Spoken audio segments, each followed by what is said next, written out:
I went to the Getty Museum in search of 19th and 20th century art. There was a multitude of beautiful works from across the world and of different eras. Two paintings from the late 1800s caught my eye during the visit. Christ's Entry into Brussels in 1889 by James Ensor and Irises by Vincent van Gogh both left me captivated during my day at the Getty. Ensor's Christ's Entry into Brussels in 1889 is a massive oil painting that at 8 feet tall and 14 feet across nearly takes up an entire wall in the museum. Perhaps that is one of the reasons I couldn't ignore this piece. There are hundreds of faces, some you can see every detail and others are merely specks in the background. The painting is almost a parody of another painting created near the start of the 19th century called Christ's Entry into Jerusalem by Benjamin Haydon. But unlike Haydon's piece, there is a totally different vibe here. There is a playful component to Ensor's work. In fact, the painting's setting is during a Mardi Gras parade. Many of the partygoers are wearing masks, but many of the faces look so strange it's hard to always determine which faces are masked or not. This is intentional as it signifies that everyone in society wears a mask to some extent. And unlike Christ's Entry into Jerusalem, in this Brussels rendition, he is not the de facto focal point. It can take a viewer several minutes to find Jesus, so to speak. There are so many faces, shapes, and colors, it becomes easy for him to be forgotten. The colors often clash with one another, but the strongest colors seen are a burgundy and green, which take up large segments of the work. Jesus is incredibly far away in the work. You could get lost in the details of the dozens of faces in the foreground and never see Jesus at all. It's almost like Ensor wants the viewer to forget Christ is even supposed to be there in the first place. Ensor seemingly used gobs of paint to cover the canvas with a thick and uneven coat throughout. Parts of the painting looked downright scratchy and was the opposite of what conventional artists were trying to achieve during this era. You can see the texture from very far away. Ensor broke rules to create a unique and fun piece that seems to be thumbing its nose at many societal conventions, including what it means to produce beautiful art. Many of the caricatures are of the church, military, and bourgeoisie. Instead of venerating a literal coming of Christ, they seem preoccupied with their own partying. There is even a bishop with a golden hat leading the parade with some sort of scepter in the very front of the parade.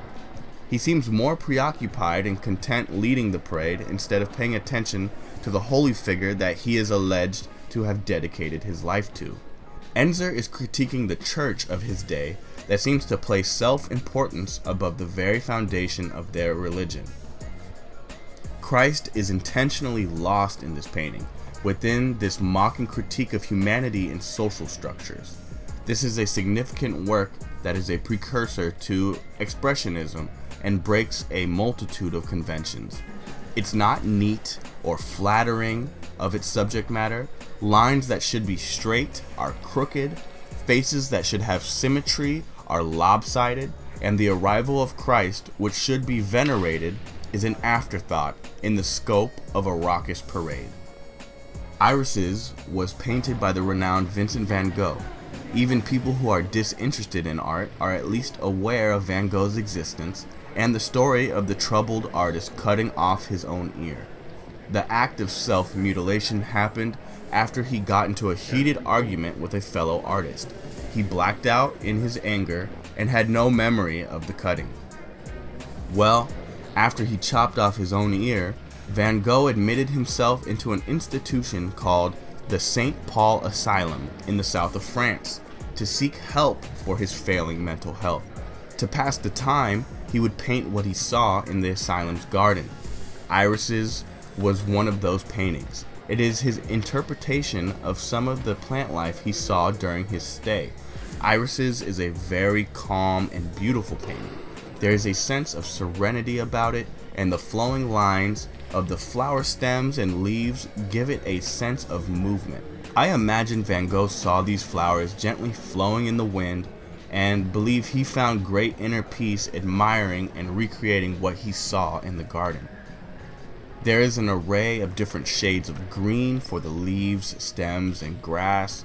There are also varying shades of blue that show depth in some of the flowers in the foreground. Each petal of the flowers is unique.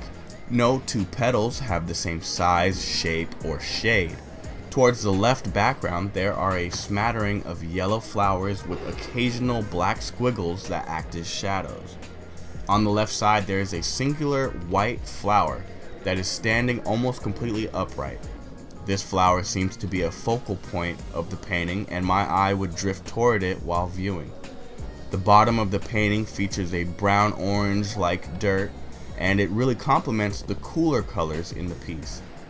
It is really strange that the line work feels so loose and carefree, yet they all have intention and create a work that is incredibly detailed. Personally, I felt almost entranced by this painting, and for a moment, I wasn't standing in a museum around dozens of people. I was outside within the glimpse of a surreal garden. Van Gogh would go on to create 130 paintings during his stay at the asylum, and irises may have very well been his first. 1 year later, he would die from a gunshot wound to the stomach. And in conclusion, this was my day at the Getty. Thank you.